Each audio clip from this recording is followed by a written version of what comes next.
Hello, Maureen McGann is my name. I'm a Community Dietitian Manager in the HSE. I work in Community Healthcare East, which is Dublin South East, Dún Laoghaire and Wicklow. And today I'm going to talk to you about our community-based group weight management programme called FEW. FEW is an acronym for the Programme for Healthy Eating and Weight Management. We developed the programme in 2007 and have been delivering it since. It's been updated over the years following participant feedback, as well as any relevant guidelines or emerging evidence. Bear with me for a moment when I take up some slides to talk you through the programme. One moment.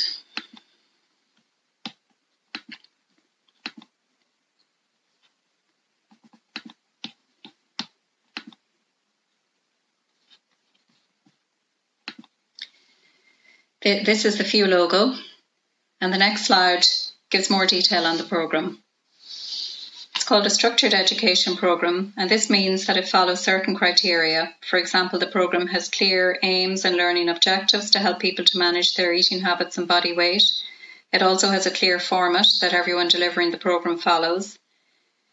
It's a group programme for adults, and the group size may vary, but is generally between 10 to 15 participants. Some participants may wish to bring another family member for support. It's held in the community, with some courses in community centres and others in health centres. It is aimed at those with a BMI greater or equal to 28 and motivated to change their eating and activity patterns. Individuals can self-refer or can be referred by their hospital team, their GP or another healthcare professional. The programme is delivered by a HSE dietitian. There are 6 sessions which are generally weekly and are free to attend. We offer a refresher session a month later for the group in Community Healthcare East and have a regular email newsletter on different topics that participants can sign up for when they've completed the programme. Now we'll take a look at what the FEW programme covers. Each participant gets a handbook at the first session of the 6-week programme, which they will use throughout, and this is what the handbook looks like. And here's an outline of what is covered each week. Week 1 is an introduction to healthy eating and discusses realistic weight loss targets as well as the benefits of this weight loss. It also focuses on how to set practical and attainable goals for each participant. Week 2 goes through the food pyramid in detail and translates this information into practical meal plans for each individual participant. Week 3 focuses on being more physically active, and I'd like to thank our physiotherapy colleagues for their support with some of the material included in this session. Week 4 guides participants on using food labels to make healthy food choices, as well as understanding the different fats in foods and how to reduce fat intake. Week 5 addresses the reasons why we eat and indeed why we may not overeat. It includes many exercises to promote mindful eating, and I thank our psychology colleagues for their input into this session. Week 6 brings all of this learning together and supports participants in understanding how to maintain their healthier lifestyle pattern in different situations, including when weight loss slows down. As I mentioned earlier, we continue to support participants who completed the programme with a refresher session a month later, and we have an email newsletter every 1 to 2 months on a relevant topic. For example, our recent newsletters have focused on eating well during COVID-19. So the aim of this programme is that participants will feel empowered to make healthier food choices and to lose weight. Anthropometric or body measurements are taken. Weight, height, BMI and waist circumference are taken with the participant's consent at the beginning and the end of the programme, and weekly weight measurements are available. And here we can see where they're recorded on the participant handbook. These measurements are generally taken in a more private area and are not shared with the group, but the majority of participants report that weekly weight checks helps keep them motivated to lose weight. And while FEW is clearly a very structured programme, on week 2 each participant receives a healthy eating plan that is based on their weight and height, their age and gender, and on their activity levels, but which also suits their food choices and lifestyle as above. And this is based on the food pyramid, as we can see here. Goal setting is a key principle for behaviour change, and participants are supported to set practical, clear and measurable goals each week to help them achieve better eating patterns and to lose weight, and they're recorded on the participant handbook, as we can see in this slide. So we've touched on some of the benefits already of the FEW programme. The programme is evidence-based to support healthy eating and weight management. It is developed and delivered by Carew registered dietitians, which is very reassuring for participants with all of the conflicting weight loss advice available from so many sources. In addition, on the back of the participant handbook, we have listed some websites that provide clear evidence-based advice also. And while few is structured, it offers both individual meal plans and very practical goal settings at an individual level. Peer support is an inherent component of structured group education, and dietitians delivering the programme are skilled facilitators and promote this further through their positive engagement with the group. And this is echoed by the very positive feedback from participants who have completed the programme. We also have some evidence of weight loss among those who have completed FEW from 2 specific projects that were carried out in Community Healthcare East. Overall, FEW promotes a weight loss of 1 to 2 pounds per week, or 0.5 to 1 kilogram per week. And in this first study, which was a retrospective analysis of 125 participants who had completed FEW in the previous 2 years, we saw a median weight loss of 2.5 kilograms. Median weight loss of 7.5 kilograms was, however, seen in those who were categorised as being ready to change. And a longer-term follow-up of 40 participants showed a median weight loss of 3.5 kilograms, or just over 4% of their body weight. A similar study was carried out in 2016 with 184 participants who had completed FEW in the previous 2 years, in which we saw a median weight loss of 1.8 kilograms. It is worth noting that few participants represent a wide range of ages and presenting BMIs.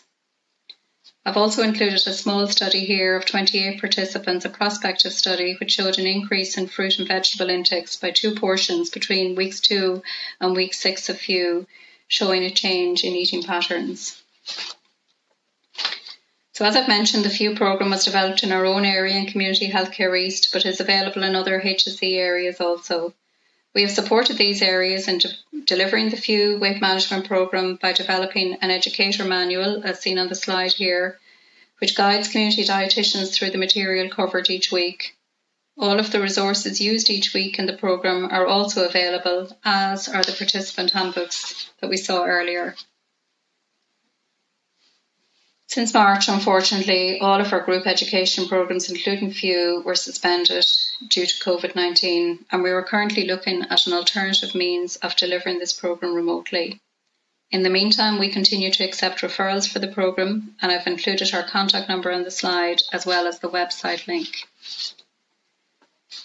This is the list of the websites that I mentioned that are included in the FEW participant handbook that provide clear evidence-based information on eating well, weight management and other aspects of our health. And to finish, I'd like to thank all of my dietetic colleagues in Community Healthcare East who are involved in developing the programme, and most importantly for their continued commitment and motivation in delivering the FEW programme. Thank you. Hello, my name is Irene Gibson and I'm Director of Programmes at CRE, the West of Ireland Cardiac and Stroke Foundation. Today I'm going to tell you about the CRE Clan Program, which is an example of an integrated care programme for the management of obesity. It's a collaboration with the Bariatric Medicine Unit at University Hospital Galway, and it's one of many treatment options for the disease of obesity that are available at this centre. The programme is supported through HSE Health and Wellbeing and is also supported through University Hospital Galway. So to give you some background, the Klan Program is a comprehensive 10-week multidisciplinary lifestyle modification programme which adopts a behaviour change approach to helping individuals achieve a healthy weight and shape. It acknowledges obesity as a disease, and as such the emphasis of the programme goes beyond just looking at weight and looking at the individual's overall health and well-being. It also acknowledges the influence of the environment that we live in, genetic factors and the supports that we have when it comes to managing obesity as a disease. The goal of the programme is to equip individuals with the knowledge, the skills and the confidence to make changes to their lifestyle in a realistic way that can be maintained long term. Until recently, this programme was being delivered face-to-face in the Heart and Stroke Centre, which you see on the screen here in front of you. And since the program's inception in 2013, over 1,000 individuals have accessed this program, with 60% of program participants travelling from outside Galway, so as far north as Donegal and as far south as Cork, as well as many counties across the country. The programme has been evaluated with outcomes published and with further outcome results expected later this year, which we aim to publish. So what are the core components of the programme? Well, firstly, it's a nurse-led programme with the support of a multidisciplinary team of a dietitian, physiotherapist and physical activity specialist.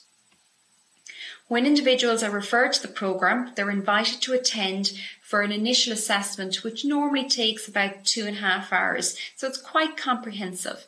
So during this time, they meet with the nurse and the dietitian and the physio, and each in turn complete a thorough assessment. So for example, the physiotherapist will take a comprehensive account of the individual's physical activity habits, will complete what we call a functional capacity test, which will allow the physiotherapist to prescribe an individualised exercise programme and taking into account any barriers to exercise the individual has.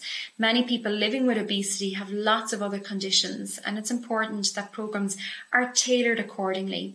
The dietitian will do anthropometric measurements, it will take comprehensive dietary history, and the nurse will look at medical history, will look at risk factors such as cholesterol, blood pressure, will also look at sleep, stress levels, and will also, using validated tools, will look at anxiety and depression and quality of life. Then collectively, we will work as a team with the individual in setting goals that the individual feels they can realistically achieve in a manner that is supportive to them. So following this, individuals attend for 2.5 hours once a week. The programme is delivered at various different times during the day and into the evening. And that 2.5 hours includes a one-to-one review and goal setting process.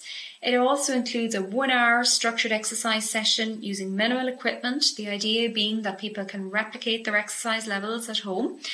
And also includes an interactive health promotion session. And every week the topic varies. So from one week it could be food, how to read food labels. It could focus on emotional eating, how to make and maintain changes, as well as many other important topics.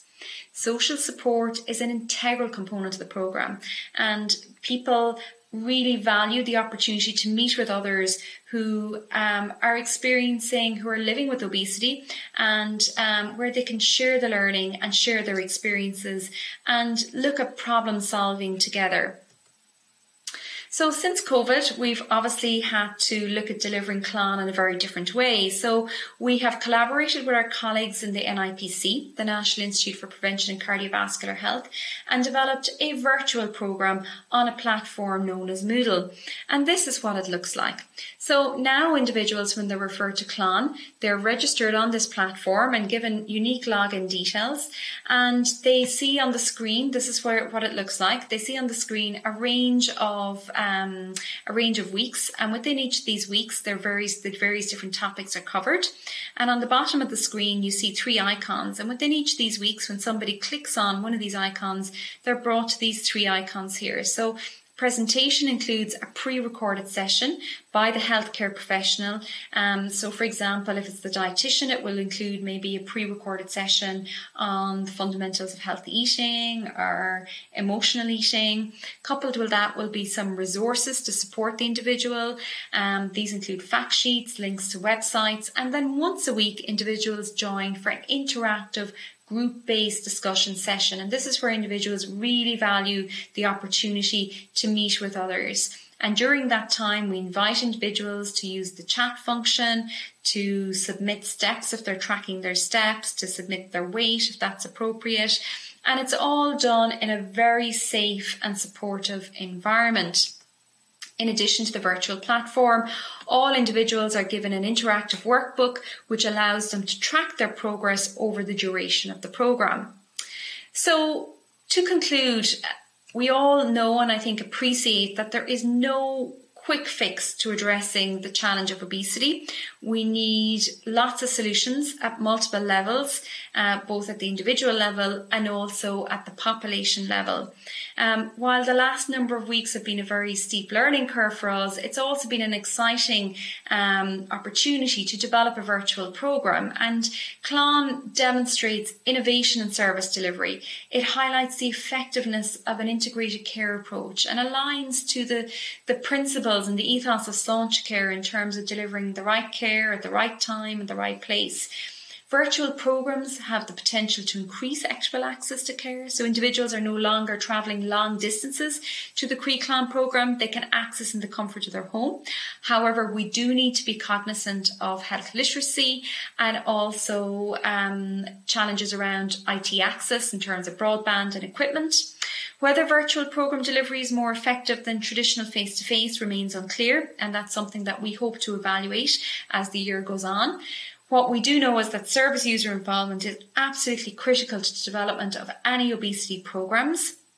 What's also critical is mainstream funding for such programs. And unfortunately, Klan has received funding on a year-to-year basis. And that's been really challenging because it's really important that we mainstream funding to allow programs to develop and grow. And that is something that we hope through the new model of care, and we're very optimistic about this, that mainstream funding for specialised obesity programs such as Klan will be prioritised. So for those of you who would like more information on the Klan programme, please feel free to contact us using the contact details on the screen in front of you. And thank you very much for taking the time to listen to this session today. Hello, I'm Grace O'Malley from the Way to Go Child and Adolescent Weight Management Service in Children's Health Ireland at Temple Street. Around 80,000 children and adolescents are estimated to have obesity in Ireland, and this puts them at greater risk of illness during childhood and into adulthood. Children with obesity, like any child with any condition, have the right to access healthcare when they need it.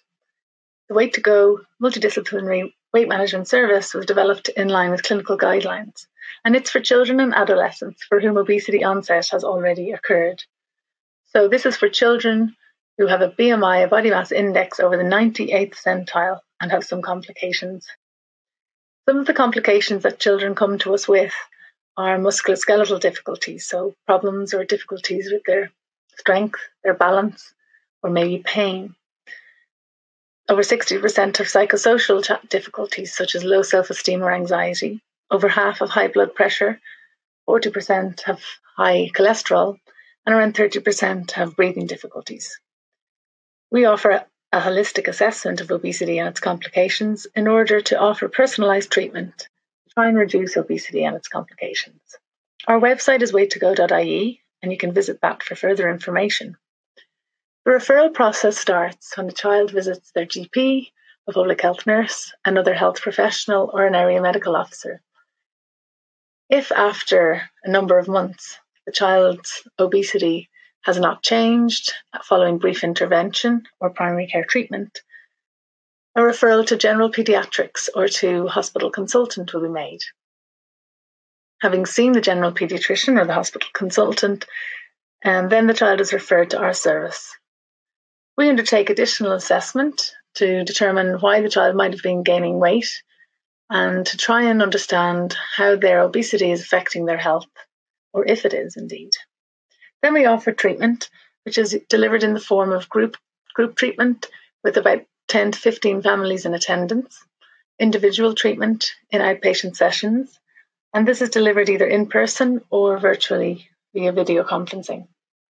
After the treatment and maintenance phase, then we evaluate the impact of treatment on the child, and we decide whether the child will need ongoing support in CHI at Temple Street, whether they may be discharged back to their GP, or whether they may need to transition to adult services. The most important people in our team are the family and child. We work with them, and we have many different professional disciplines, including psychology, physiotherapy, dietetics, clinical coordination and administrative support, clinical leadership through myself, and the CHI referrer, who might be a general paediatrician, an endocrinologist, a dermatologist, a respiratory physician, or whoever refers to us. We also work with community care services, disability services, the primary care team, and sometimes the school also. Overall, treatment aims to reduce obesity and its complications, and we do this through trying to improve sleep, optimizing nutrition, increasing physical activity and fitness, and increasing self-efficacy, or the belief that the child can do something they want to do, and confidence. The type of treatment that's offered depends on how the child presents, but the dietitian will offer education and practical skills of things like measuring portion sizes that are appropriate for the child's age, learning how to read food labels, understanding how to shop healthily, and how to cook tasty, healthy meals, or maybe dealing with vitamin deficiencies or other nutrient deficiencies. The physio will also educate and also teach practical skills around exercise therapy, neurodevelopmental therapy for younger children, pacing, relaxation, breathing, and pain management. And the psychologist will work around educating and teaching practical skills in the areas of planning and coping, managing triggers of emotional eating, and problem solving. Way to Go is delivered by a part-time team, and each year we audit our service against the NICE Obesity Quality Standard. In 2019, the service scored 80%. We've worked with over 1,200 families to date, and on average we see around 120 new patients each year. For the taxpayer, the service costs around €600 per child per year. And a 2012 study showed that after 12 months, obesity could be reduced using our service. In 2019, we offered over 1,700 appointments to children, and on average, we have a 19% non-attendance rate. This means that between one family in every 5 doesn't attend their appointment. This is something we want to reduce. In 2019, over 50% of the children coming to our service were over 12 years, 35% were aged 6 to 12 years, and 15% were under 6 years. For any health professionals listening, we're really interested in trying to make sure that childhood obesity training is available to all health professionals in Ireland, and we're working with RCSI and CHI Temple Street in a Sláintecare funded project. So please visit childhoodobesitytraining.ie and take our needs assessment survey, and also you'll have access to free online training there also. Parents and families generally really enjoy our service. Most families comment that the team are very supportive and that they feel respected. Sometimes we get negative comments too, which we really welcome because this helps us to really improve the service. But more often than not, families feel that they leave the service feeling less isolated and more confident. So thanks very much to all the children, adolescents, parents and grandparents that teach us so much, to our Way to Go team, Lois McCree, Sarah Delaney, Dr. Nora Jordan and Dr. Rachel Flanagan, Maeve Muldoon, Lucinda Case and Grania Barrett. And thanks to the funders who've made our work possible, to the HSE, the Health Research Board, Temple Street Foundation, RCSI and the National Children's Research Centre. Hi, my name is Kathy, and over the next few minutes, myself and the team that I work with are going to tell you all about the weight management service in St Columcille's Hospital in Loughlinstown. So we're a specialist, publicly funded HSE service based in Dublin who provide both medical and surgical care for the management of obesity, which is complicated by other health conditions. We pride ourselves on treating obesity as a disease, which means a non-judgmental approach from staff, a focus on treatment options that have a good scientific basis behind them, and working with each patient on a tailored plan that can involve food, activity, different ways of thinking, medications and surgery. First up is our consultant endocrinologist, Dr. Jean O'Connell, who's going to talk you through how referrals to the service are managed. We receive approximately 50 referrals per month, and unfortunately we currently have a long waiting list. Referrals are mostly received from GPs and other health professionals working in community services, but we also receive referrals from hospital specialist services, for example, patients with arthritis needing joint replacement, or patients with sleep disorders, or patients with complex diabetes. You can find the current referral form on the HSE website, and I have a link here on my slide. So following referral, your first appointment with us will be at a group session called PIT. This runs for about 2 hours, and we give detailed information about the service and what to expect. We also have a workshop on some of the pros and cons of obesity treatments. We hope that this session gives people enough information to make an informed decision about getting started with the service. Your first one-to-one appointment, in dark green on this slide, is an assessment with various members of the team. That assessment takes about 4 hours, the details of which are shown on this slide. The purpose of the assessment is to help us to build a picture together of how obesity affects your life and your health, what some of the contributing factors might be, and then helps us to make an individualised plan to move forward together. You then go on to see the team every 1 to 2 months for a year, over which time the aim is to improve health and quality of life with obesity. At about 6 months, there's also an assessment for both bariatric surgery and our inpatient weight management program. The one-to-one program is also supported by some group-based activities, including a cookery club, an exercise club, and mindfulness classes. I'm now going to hand you over to some members of the team to tell you more about what they do. Hello, my name is Emer O'Malley and I work alongside my colleague Colin Dunleavy as physiotherapist in the weight management service. When you first arrive at the service, we aim to try and support you to facilitate your physical activity. As part of our assessment process, we try and identify some of the barriers that you might have experienced to physical activity. These might include sleep, which may affect fatigue levels, pain, shortness of breath on exertion or difficulties breathing, leg swelling, or a negative relationship with physical activity. In terms of the interventions that we might address, or treatment approaches then that we have in relation to addressing these barriers, our main focus is on trying to support you to facilitate your movement. In terms of fatigue or sleep, we focus on sleep hygiene processes, and we have a positive relationship with the sleep study or the sleep screen clinic in St. Vincent's Hospital, where you'll be referred, and we focus on many sleep hygiene techniques. In terms of pain, we focus on pain management strategies, helping you support your pacing around physical activity, focusing on strengthening activities and some graded exposure. In relation then to shortness of breath or difficulty breathing, we focus on positions of ease, breathing control exercises, and mindfulness. If you have leg swelling, there are different approaches. So these might include facilitating compression garments or bandaging. And then finally, we hope to focus on the enjoyment of physical activity to develop a more positive relationship. Thank you. Hello everyone, my name is Ruth Yoder. Together with my colleagues Cara O'Grada and Tatiana Brennan, we provide the psychology input in the weight management service. All patients will meet us to look at any psychological or emotional aspects of their eating habits. Most patients will meet one of us at each of their 10 appointments, but some may only require a few meetings with a psychologist. Many of our patients have histories of childhood trauma that influence how they cope as adults, and food often plays a big part. We may refer you to local services if you need more therapy than we can provide. For all of our patients, we help you to unravel the thoughts and feelings that make weight management more difficult and help build your coping skills and your confidence. We look forward to meeting you. Hi, I'm back again. I'm actually one of the dietitians. So our role is to work with you to develop eating plans that fit in well with your life, suit your likes and dislikes, and also support you to manage your weight and other medical conditions.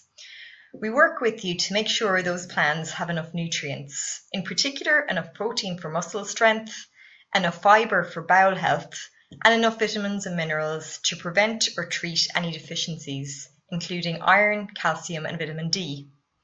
We'll also support you to develop eating plans that work well with obesity medications to avoid side effects, and we also give dietary support and education both before and after bariatric surgery.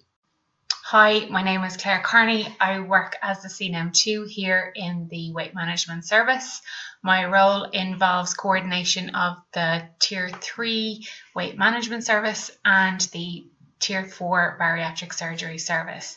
My role also involves liaising with the medical team, with regard to the assessment and management of obesity complications such as obstructive sleep apnea, diabetes, hypertension, cardiovascular disease and lymphedema. My role also involves patient education with regard to weight loss medication. We educate patients here in the clinic with regard to administration of medication, and also we follow them up in our review clinics.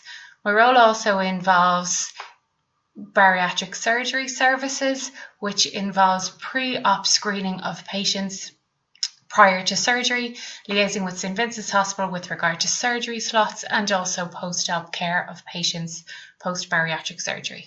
Patients attending the service see the physician at their first visit to have a general medical assessment, including history, examination and blood tests. Some aspects we may focus on include medications that can contribute to weight gain, sleep assessment, and referral for sleep study to investigate possible sleep apnea, and blood test checking thyroid function and other possible hormone deficiency or excess. We discuss the underlying biology of energy balance within the body and why it can be so difficult to lose weight and so easy to regain it, and how medication and bariatric surgery is sometimes needed to support dietary, physical activity and psychology interventions. We also see patients at other points along their journey within the service, including before and after bariatric surgery. Hi everyone, my name is Helen Heenahan and I'm one of two bariatric surgeons with the weight management program. Justin Gagan and I perform the bariatric surgeries for a clinic. We meet patients for the first time after they've been through the 9-month non-surgical or medical weight management program and after they've been deemed good candidates for surgery by our multidisciplinary team.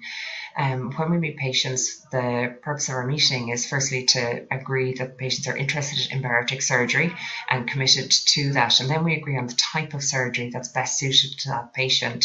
And that's very much an individual decision for every patient. And the patient is very much involved in choosing the operation that's best suited to them, obviously guided by us based on their medical and surgical history and taken into account the recommendations by our multidisciplinary team as well.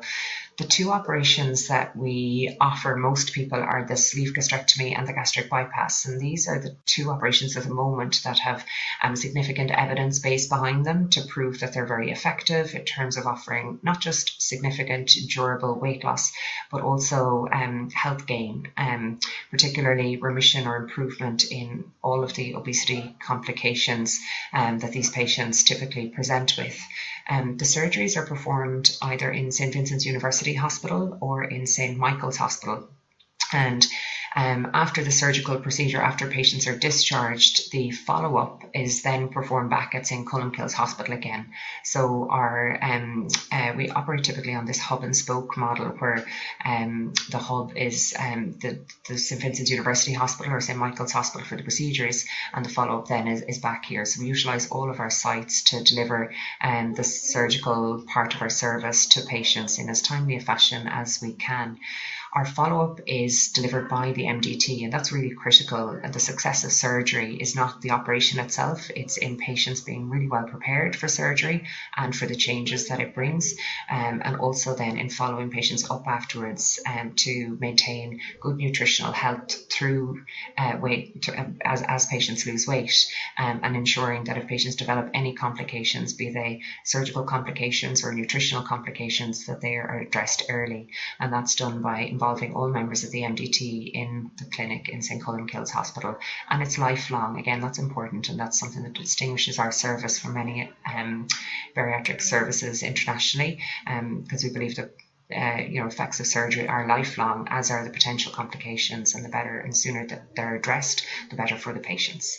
Thank you. Thanks, Helen. And of course, our clinical team are supported by our administrators and our healthcare assistant, who ensure that your appointments run smoothly and safely. So that's it from us. I hope we've given you an overview of what to expect from our service, and thank you very much for listening.